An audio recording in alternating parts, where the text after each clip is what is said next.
مدینہ منورہ یہ دونوں مبارک شہر ہیں، دونوں بڑے مبارک شہر ہیں.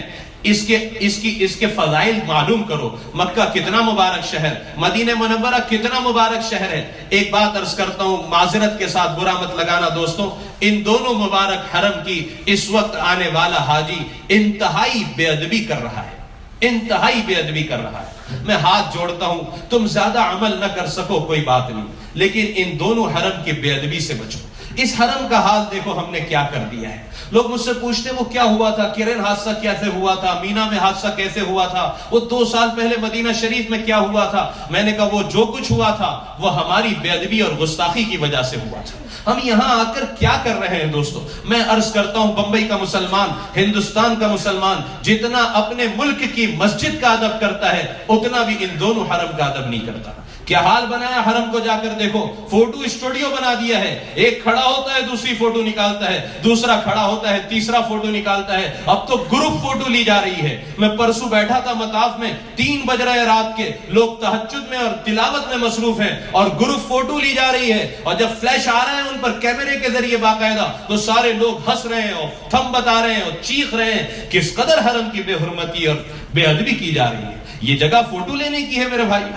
مقام ابراہیم پر دیکھا لڑکیوں کو، بچیاں میری بہنیں سیلفی لے رہی ہیں، سیلفی اسٹک کے ساتھ فوٹو لی جا رہی ہے. حرم کی حرمت کو کس قدر پامال کیا جا رہا ہے. یہاں تو تمہاری سانسیں رک جانا چاہیے. یہ اول بیت ہے، یہ اللہ کا گھر ہے، یہ بے ادبی اور گستاخی کی جگہ نہیں ہے دوستو. کس قدر گستاخی اور کس قدر بے ادبیاں یہاں ہو رہی ہیں. طواف میں دیکھتا ہوں بعض بھائیوں کو اور بہنوں کو نکاح کے فوراً بعد آ گئے ہیں، کسی نے انہیں بتایا نہیں طواف کیسے کرنا چاہیے. کوئی اپنی بیوی کے کاندھے پر ہاتھ رکھ کر طواف کر رہا ہے، کوئی گلے میں ہاتھ ڈال کر طواف کر رہا ہے، کوئی ہاتھ میں ہاتھ لیے طواف کر رہا ہے. کوئی مارننگ واک کے لیے آپ نکلے ہو یا کسی گارڈن میں ٹہلنے کے لیے نکلے ہو، طواف کرنے کا طریقہ بھی کسی نے نہیں بتایا کہ کیسے طواف کرنا چاہیے. اس قدر بے ادبی ہے، اس قدر جسارت ہے. انہوں نے پچھلے 2-3 سال سے کرسیاں رکھنا شروع کی ہے. یہ ضعیفوں کے لیے رکھی ہے جو اپنے بمبئی کی مسجدوں میں، ہندوستان کی مسجدوں میں بھی نیچے نہیں بیٹھ سکتے، اپنے گھروں میں بھی نیچے نہیں بیٹھ سکتے، مجبور ہیں وہ کرسیوں پر بیٹھنے کے لیے. ان کے لیے انہوں نے کرسیاں رکھی. ہمارا جوان بھی دھڑلے سے کرسیاں استعمال کر رہا ہے. پورے حرم کو، پورے مطاف کو یعنی اسٹیڈیم بنا کر رکھ دیا ہے. ہر کس و ناقص کرسی پر بیٹھا ہے. کیا حال ہے؟ پیچھے بیٹھنے والے کو بیت اللہ نظر نہیں آ رہا. نوجوان کو دیکھا کرسی پر بیٹھا، پیر پر پیر چڑھائے. اپنے دوست کو کہا یہاں بیٹھو، وہ بھی کرسی پر بیٹھ گیا. اور باتیں چل رہی ہے دنیا کی، یہاں کی، وہاں کی، لایا نہیں، حرم میں بیٹھ کر ہو رہی ہے. اب تو اللہ معاف فرمائے، مطاف میں بھی وہ آنکھیں نظر نہیں آتی جو بیٹھ کر محبت سے بیت اللہ کو دیکھنے والی ہوں. ہمیں دوسروں کی کمی نہیں دیکھنا ہے، لیکن ہم یہ نہ کریں اس کے لیے کبھی ذرا بیٹھے ہوئے مجمع کی آنکھیں دیکھو جو مطاف میں بیٹھی ہوئی ہے. مطاف میں بیٹھ کر بھی یہاں دیکھ رہا ہے، وہاں دیکھ رہا ہے، بیت اللہ کو دیکھنے کی توفیق نہیں ہو رہی. 120 رحمتیں بیت اللہ پر نازل ہو رہی ہیں، اس میں 20 صرف دیکھنے والے کے لیے ہے، لیکن وہاں بیٹھ کر بھی بیت اللہ کو محبت کی نگاہ سے نہیں دیکھ رہا. میں نے ہمارے ہندوستان کے ایک بڑے عالم دین، ایک بزرگ کو دیکھا، انتقال ہو گیا، اللہ ان کی مغفرت فرمائے. جسم بہت زیادہ بھاری تھا. ویل چیئر پر جب مطاف میں رات کو ان کو لایا جاتا تھا، ایسے ٹکٹکی لگا کر بیت اللہ کو دیکھتے تھے کہ پلک بھی نہیں جھپکتی تھی، ایسے بالکل دیکھتے تھے آنکھ. اب تو آنکھیں بھی نظر نہیں آتی کہ جو بیت اللہ کو، یہ میرے رب کا گھر ہے. محبت کے ساتھ کچھ دیر بیت اللہ، میں آپ سے کہوں ہم میں سے کتنے ہیں جنہوں نے 15 منٹ بالکل نظر لگا کر بیت اللہ کو دیکھا؟ نہ ہم اپنے بچوں کی عادت ہم خود ہی نہیں کرتے. میں نے اپنے بیٹے سے کہا 2 مہینہ پہلے، دیکھ بیٹا اگر 10 منٹ تک کنٹینیو تو نے دیکھا نا بیت اللہ کو محبت سے، تجھے فلاں گفٹ دوں گا. اس نے موبائل پر الارم لگائی، وہ دیکھنے لگا. میں نے کہا دیکھ گفٹ کے لیے مت دیکھنا، اللہ کا گھر ہے اس لیے اب ہم خود ہی نہیں دیکھتے. ہم اپنے بچوں کو کیا کہ توفیق ہی نہیں کہ بیت اللہ کو، اللہ کے گھر کو محبت کے سے دیکھ لیں. اب تو ایسا تماشا ہوا ہے میرے بھائیوں کہ اذان ہوتی ہے تو ہم کلوک ٹاور کو دیکھتے ہیں، اس سے نکلنے والی لائٹ کو دیکھتے ہیں. فجر کی اذان میں آپ دیکھیں مطاف میں کس قدر تماشا ہے. اذان شروع ہوئی، کلوک ٹاور سے لائٹ نکلی، فوراً مووی بننا شروع ہوتی ہے. پہلے وہ کلوک ٹاور کی مووی بناتا ہے، پھر پورے سارے حرم کی بناتا ہے، پھر پلٹا کر اس میں اپنے آپ کو لیتا ہے. میں بھی موجود ہوں اس وقت حرم میں. انا للہ و انا الیہ راجعون. کیا کہا جائے دوستوں، میں تو کہتا ہوں کسی کو برا بھی لگے، اس لیے کہ دونوں حرم کی بہت زیادہ بے ادبی کی جا رہی ہے، بہت زیادہ بے ادبی کی جا رہی ہے. کرسیوں کو استعمال کرتے ہیں، جب نماز کھڑے ہوتی ہے صفیں متصل نہیں ہوتی، صفوں کے درمیان کرسیوں کا. جو معذور ہے ان کو نہیں کہتا، ان کی تو معذوری ہے، لیکن جو جوان ہے کیا ضرورت ہے حرم میں. فوٹو اس قدر، موبائل کے کیمروں کا اس قدر مس یوز ہے کہ سب سے زیادہ اگر کہیں مووی بن رہی ہے تو یہاں بن رہی ہے. انا للہ و انا الیہ راجعون. مسجد نبوی کے ادب کی بے ادبی کا یہ حال ہے.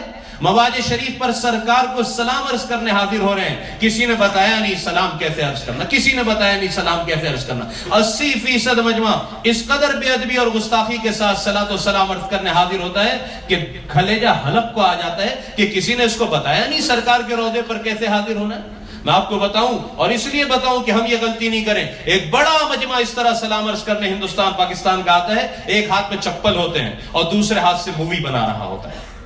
ایک ہاتھ میں چپل پکڑے ہیں اور دوسرے ہاتھ سے مووی بن رہی ہے, اور سرکار کے روضے پر سلام عرض کرنے آیا ہے. انا للہ و انا الیہ راجعون.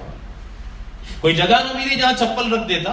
یہ جگہ ہے مووی بنانے کی. یہ تو وہ جگہ ہے جہاں جنید اور بایزید کی سانسیں رک جایا کرتی ہیں. ادب کی وجہ سے سانس رک جانی چاہیے. اس قدر گستاخی اور بے ادبی کہ یہاں بھی مووی بنا رہے ہو.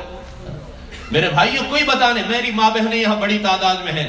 میں ہاتھ جوڑ کر اپنی ماں بہنوں سے کہتا ہوں, سب سے زیادہ شور کی آواز تمہاری جگہ سے آتی ہے. تمہارا 3 وقت دروازہ کھلتا ہے ریاض الجنہ میں جانے کا اور سلام عرض کرنے کا. اس تینوں وقت میں تمہارے یہاں سے عورتوں کے حصے سے شور کی اس قدر آواز آتی ہے کہ مردوں کے حصے تک وہ شور کی آواز آتی ہے.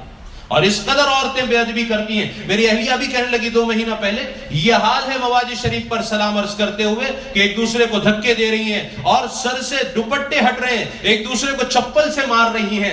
انا للہ و انا الیہ راجعون. میں آپ سے کہتا ہوں, آپ کو قریب جانے کی جگہ نہ ملے, ریاض الجنہ میں جانے کی جگہ نہ ملے, میری ماں بہنوں جہاں تمہیں جگہ ملے وہیں نماز پڑھ لینا, جہاں جگہ ملے وہیں سے سلام عرض کر دینا, لیکن بے ادبی اور گستاخی سے بچنا. میں نہیں کہتا, سورہ حجرات اللہ کا قرآن کہتا ہے, یا ایھا الذین آمنوا لا ترفعوا اصواتکم فوق صوت النبی. ایمان والو یاد رکھو, اگر نبی کی آواز سے تمہاری آواز بلند ہو گئی, تمہارے سارے حج, سارے عمرے, ساری تہجد, ساری نوافل سب ضائع ہو جائے گی, تمہیں پتہ بھی نہیں چلے گا.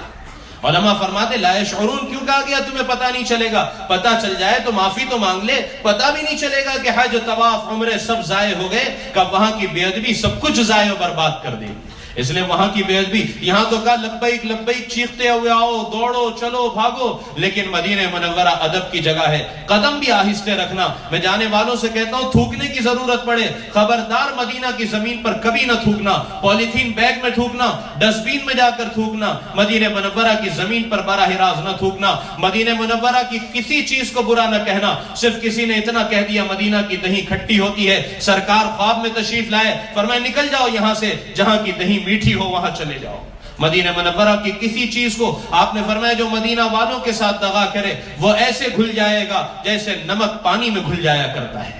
مدینہ والوں کے ساتھ برائی کا ارادہ نہ کرنا, مدینہ منورہ کی کسی چیز کو برا نہ کہنا, مدینہ کی زمین پر براہ راست نہ تھوکنا. مدینہ منورہ انتہائی ادب کی جگہ ہے دوست, انتہائی ادب کی جگہ ہے. کیا کرنا؟ یہ آداب کے بعد آخری بات, درود پاک کا اہتمام.